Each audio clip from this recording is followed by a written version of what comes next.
애니메이션 속 캐릭터들은 다양한 방법을 통해 강력한 힘을 얻습니다. 주로 끝없는 노력을 하거나 압도적으로 강력한 사기템을 장착하거나 혹은 신적인 존재들과 계약하는 것으로 힘을 얻죠. 그러나 몇몇 애니메이션 속 캐릭터는 이 세계 전생을 하면서 신에게 강한 능력 혹은 특전을 받아 이 세계에서 태어날 때부터 세계관 최강자가 되기도 하는데요. 이번에 소개할 캐릭터는 태생부터 먼치킨인 전생 주인공입니다.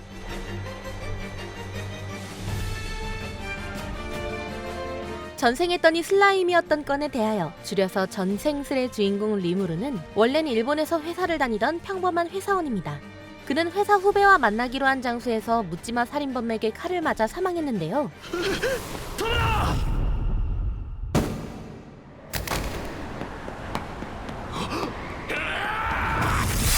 이때 그는 어떤 목소리에 이끌려 이 세계로 전생했지만 인간이 아닌 슬라임으로 전생하게 되었습니다. 이렇게만 보면 게임에서 흔히 보는 잡몹으로 전생한 게 그렇게 사기인가라는 생각이 들겠지만 리무르는 약한 종족이란 걸 가볍게 커버치는 엄청난 능력을 가지고 전생했습니다. 그는 전생하면서 다양한 스킬을 가지게 되었는데요. 그중 대연자라는 스킬은 리무르의 대화 상대가 되어주는 단순한 기능 이외에도 그가 가지고 있는 스킬들을 전부 제어할 뿐만 아니라 분석 및 융합을 통해 새로운 스킬로 바꾸는 것은 물론 리무르가 곤란한 문제를 만날 때마다 최선의 해답을 내기도 합니다. 거기에 포식자라는 스킬 역시 상당히 사기적으로 생사 여부 상관없이 상대를 먹어치우면 그 상대가 가지고 있던 스킬을 전부 획득할 수 있었는데요. 유니크 스킬 허적자! 이 두 가지 능력들은 서로 시너지를 이뤄 포식자로 스킬을 획득하면 대연자가 이를 분석 및 융합하는 것으로 원래 획득한 것보다 더욱 강력하게 활용할 수 있었습니다. 그 결과 자신이 먹은 마물들의 스킬을 이용해 불꽃의 상위정령 이프리트와 싸우면서 그의 부하인 셀라멘더들을 전부 처리했을 뿐만 아니라 그를 먹어치워 체내에 가뒀는데요. 그뿐 아니라 마왕종인 오크 디제스터와 싸울 때에는 사기적인 재생 능력을 막았을 뿐만 아니라 그를 먹어치우는 것으로 많은 양의 마소를 획득하기도 했죠. 심지어 파르무스 왕국과 서방선교회의 연합군이 리무르의 나라 템페스트를 공격하러 왔을 때에는 단독으로 적진에 들어가 마법 결계가 통하지 않는 공격 메기도를 사용해 2만 명의 병사들을 몰살해버리기까지 했습니다. 여담으로 리무르는 겉으로 보면 귀여운 소녀이지만 실제로는 성별이 없다고 하는데요. 이런 사실에 많은 팬들은 이렇게 귀여운 여자아이가 성별이 없다니 거짓말하지 말라면서 현실 부정을 했다고 하네요. 데스마치에서 시작하는 이세계 광산곡 주인공 사토 펜드래건은 원래는 일본의 프로그래머였습니다. 그는 야근을 하다가 잠이 들면서 쓰러졌는데 눈을 떠보니 어째서인지 이 세계로 전생한 상태였는데요. 갑작스레 전생을 한 터라 특수한 능력도 없이 이동한 것 같았지만 실제로는 상당히 강한 능력을 가지고 전생하게 되었습니다. 사토는 유니크 능력, 메뉴라는 특수한 스킬을 가지고 있는데요. 이 능력은 아군의 스테이터스를 확인하는 유닛 관리, 아이템을 무한히 수납할 수 있는 스토리지, 주변 1km 안의 지역을 보여주는 맵 등 게임에서나 볼 수 있는 메뉴창을 활용한 다재다능한 능력들을 가지고 있었는데요. 거기에 세계관 최강 무기인 신검과 역대 최강의 성검, 엑스칼리버라는 사기적인 장비들도 가지고 있죠. 그러나 이런 사기적인 장비와 스킬보다 가장 강력한 건 그의 마법 실력인데요. 그는 레벨이 올라가면서 얻은 수많은 스킬 포인트를 스킬과 속성 내성을 배우는 데에만 사용해서 민간인의 10배, 20배의 마력 효율을 가지고 있을 뿐만 아니라 초급 마법을 발사해도 상급 마법급의 위력을 쓸 수 있었는데요. 이런 강력함 덕에 레벨 1 시절부터 스킬 유성어를 사용해 몬스터 300마리를 전멸시켜 순식간에 310레벨을 달성해 능력치를 최대로 찍었을 뿐만 아니라 성검으로도 정화시킬 수 없었던 리치를 마법 하나로 정화시켰습니다. 심지어 상급 마족이자 신에 가까운 데몬 로드를 하급 마법 파이어볼로 큰 데미지를 줬을 뿐만 아니라 일격에 죽이기까지 했죠. 여담으로 사토의 팀인 팀 펜드래건은 사토를 제외하고 전부 여성으로 이루어져 있는데요. 안타깝게도 사토는 이전 생의 나이인 28살이 넘는 연상을 좋아하지만 팀원 대부분이 꼬맹이라서 연애 요소는 적다고 합니다. 루데우스 그레이렛은 원래는 34살인데도 집에서 게임만 하는 대인기피증 환자였습니다. 방구석 폐인이었던 그는 부모님의 장례식조차 가지 않을 정도로 인간 쓰레기여서 가족들에게 내쫓기기까지 했는데요. 이때 그는 길을 걷다가 트럭에 치일 뻔한 학생을 구하고 목숨을 잃었지만 다시 눈을 떠보니 다른 세계로 전생했습니다. 전생을 한 뒤 그는 인간 쓰레기 같았던 이전 생과는 달리 역사에 이름을 남길 정도로 엄청난 먼치킨이 되었습니다. 루데우스는 마술에 뛰어난 재능을 보였는데요. 이게 어느 정도냐면 이 세계에서는 마술을 사용할 때 영창을 사용해야 했지만 그는 인류 최초로 무영창 마술을 사용했는데요.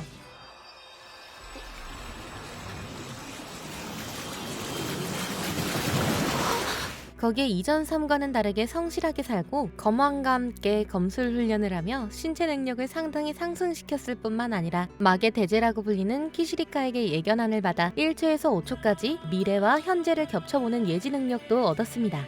이런 능력과 치트 덕에 그는 5살이란 어린 나이에 병사 1000명의 위력이라 평가되는 성급 마법사가 되었을 뿐만 아니라 마력 재해로 인해 마멀들이 살고 있는 마대륙으로 전이되었을 때 고등급으로인 레드후드 코브라 처치에서 일격의 코브라를 제거했는데요. 심지어 막의 주민들을 지키기 위해 최고의 싸움 기술인 북실류 검술을 사용하는 강자 갈스와 싸워 그를 쓰러뜨리기까지 했습니다. 이후에도 많은 활약을 한 결과 원작에서 루데우스는 한 세기를 대표하는 최강의 마도사가 되었을 뿐만 아니라 무영창 마술을 체계화시킨 마도 선구자가 되었다고 하네요. 여담으로 루데우스의 성우는 환생 전과 환생 후 성우 둘이 있는데요. 하필 환생 전 성우가 은혼의 주인공 긴토키를 맡았던 스기타 토모카즈이다 보니 팬들 사이에선 긴토키가 환생한 거냐는 농담이 생기기도 했습니다. 아델폰 아스컴은 평범한 인생을 목표로 삼고 있는 자작가의 영예입니다. 원래 그녀는 일본의 한 여고생으로 우수한 외모와 성적에 운동까지 잘하는 엄친딸이었는데요. 그러던 어느 날 아이를 구하다가 트럭에 치여 사망하게 되는데 이때 신에게 그 공로를 인정받아 이세계 전생을 하게 됩니다. 그녀는 이세계 특전으로 이세기의 평균치의 능력으로 태어나게 해달라고 했고 그는 그녀가 원하는 대로 해줬는데요.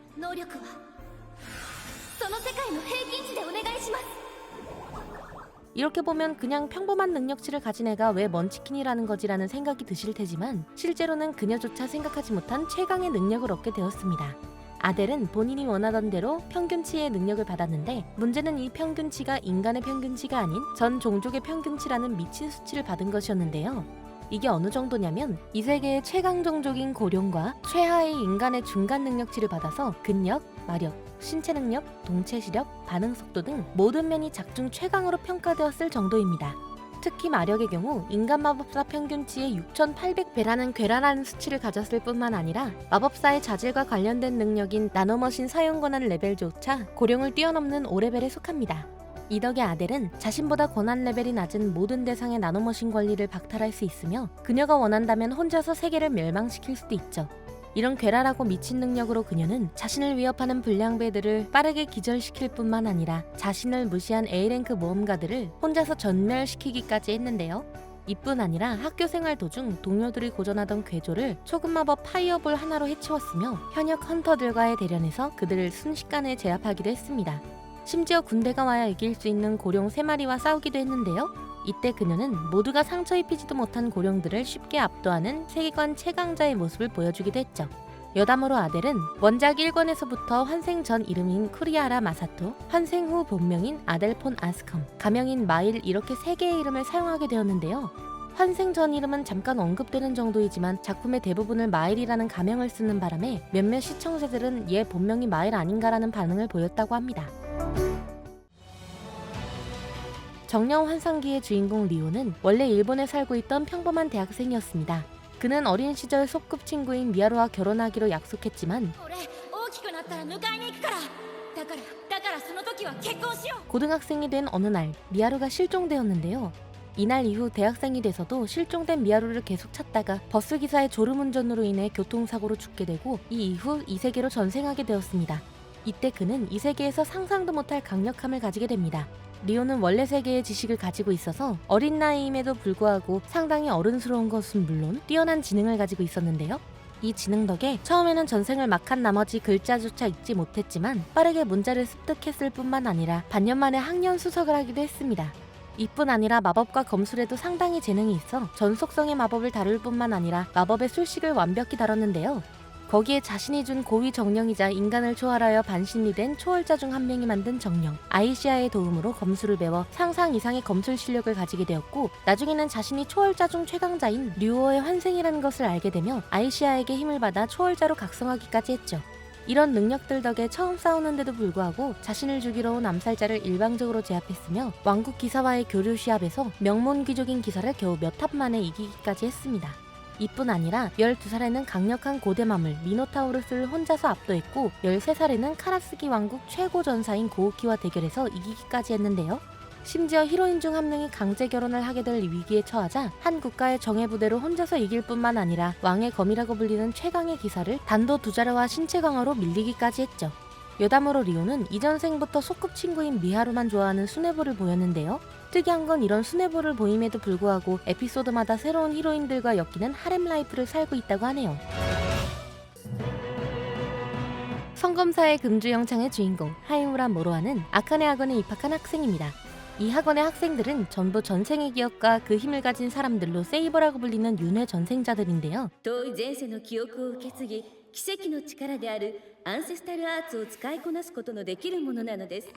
한 명 한 명 전부 전생에 강력했던 영웅이어서 한 사람 한 사람이 군대에 맞먹을 정도로 강력하고 모로아 역시 마찬가지입니다. 그러나 모로아는 다른 윤회 전생자들과는 차원이 다른 강함을 가지고 있죠. 그는 특이하게 왕국 역대 최강 검사로 불린 프리가와 인류의 공포의 대상이 되었던 마법사 슈 사우라라는 두 가지 전생을 기억하고 있는데요. 원래라면 하나의 전생을 기억해 검 혹은 마법 둘 중 하나만 특화된 힘을 가지지만 모로아는 두 개 전생을 다 기억하고 있어 두 힘 모두 특화되었습니다. 이 전생 속 인물들은 각각 검과 마법의 최강자였기 때문에 모로아는 현생에서도 S랭크 최강자인 육두령을 뛰어넘는 힘을 가졌고 작중 등장한 모든 인물들과 비교해도 최고의 재능과 전투 센스를 갖춘 먼치킨이 되었습니다. 그 결과 S랭크인 에드워드와 싸울 때 주변을 얼려서 무력화시켰고 최강의 괴물이라 불리는 구두 이무기를 단독으로 격퇴시키기까지 했는데요. 거기에 전생의 기억이 전부 돌아오지 않았음에도 실전부대의 정규대원으로 들어가고 6개월도 안 돼서 세계에서 6명만 존재하는 최상급 랭커인 S랭크로 승격했습니다. 심지어 애니메이션 최종 보스인 드래곤을 전생의 힘을 기억해내면서 일격에 없애버리기까지 했죠. 안타까운 건 이런 강력함을 가지고 있지만 애니메이션의 작화와 연출이 상당히 좋지 않아 강력한 캐릭터로는 주목을 받지 못했는데요.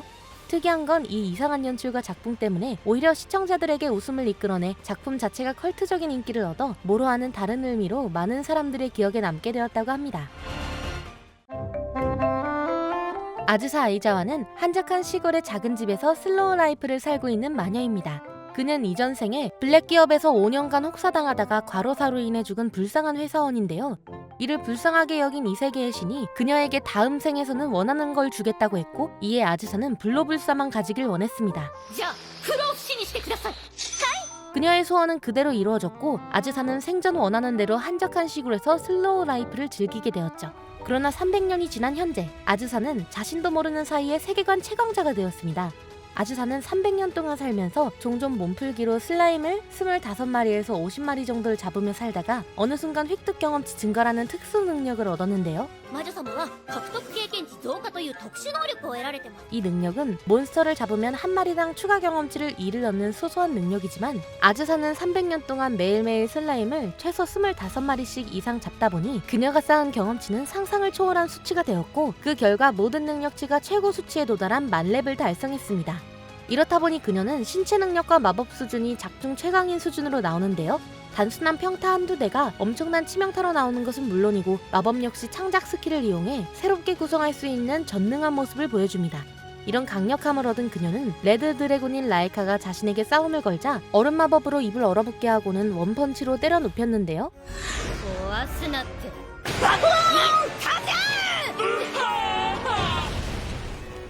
거기에 블루 드래곤 무리들이 자신을 공격하자 데미지를 전혀 받지 않았을 뿐더러 발차기로 모조리 제압하기까지 했습니다.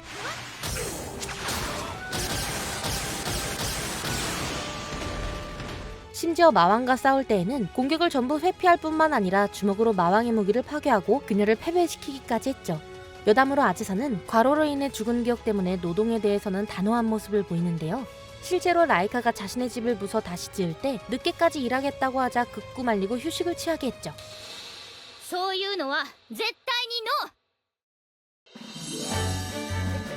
모치즈키 토야는 신이 떨어뜨린 벼락에 맞아 어이없게 죽은 캐릭터입니다. お前さんは死んでしまった。ちょっとした手違いで人雷を下界に落としてしまった。本当に申し訳ない。 이 사건을 일으킨 신은 사과의 뜻으로 토야를 이 세계에 전생시켜주기로 하고 한 가지 특전으로 가지고 싶은 걸 물어보는데요. 이때 그는 자신이 가지고 있던 스마트폰을 이 세계 전생 특전으로 가지고 갔죠. 이렇게 보면 정말 쓸데없는 걸 가져갔을 거라고 생각하시겠지만 실제로는 엄청난 사기 능력을 획득한 것입니다. 토야가 가지고 간 스마트폰은 작동하지 않는 고철이 아니라 판타지 세계에 맞춰서 작동되는 미친 능력이 있었는데요. 이는 인터넷으로 정보를 찾는 것은 물론 신과 통화를 할 수도 있고 마법과 조합을 해서 더욱 강력한 위력을 내는 것도 가능합니다. 言い忘れとったが君のスマホなマップとか方位などそっちの世界仕様に変えてやる活用してくれそうなんですか。 거기에 몸의 복구를 천계에서 하는 바람에 신과 같은 육체로 전생해서 모든 속성의 마법을 다룰 뿐만 아니라 風よ来たれ、光よ来たれ、闇よ来たれ。 마력량, 순도, 자질 등 모두 최고 수준인데요. 이뿐 아니라 한 사람당 한 개, 많아봐야 두세 개 쓸 수 있는 정도의 무속성 마법을 마법명과 효과만 안다면 어느 것이든 사용할 수 있습니다. 이런 강력한 능력 덕에 그는 소환수 중 최고위에 해당해 자존심이 강한 신수, 백호를 제압하거나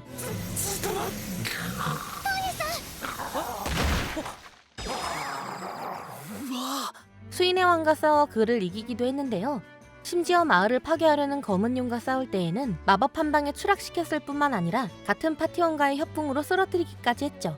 여담으로 토야는 이 세계의 슬라임들이 옷을 녹인다는 걸 알고 은근히 그걸 보고 싶어하는 음흉한 생각을 한 적이 있었는데요. 물론 파티원들이 슬라임은 물렁거리고 끈적거리는 게 싫다고 해서 의뢰를 계속 거절했지만 토야가 끝끝내 슬라임 관련 의뢰를 받아 그가 보고 싶었던 장면을 보여주게 됐습니다. 물론 토야는 이 이후 히로인에게 맞았습니다만 오늘은 전생에서 강력해진 캐릭터들에 대해 알아봤습니다. 하나같이 신적 존재에게 치트 능력을 부여받다 보니 세계관 최강자가 되는 것은 어찌 보면 당연한 일이라고 생각됩니다. 여러분들은 어떤 전생한 캐릭터가 강하다고 생각하시나요?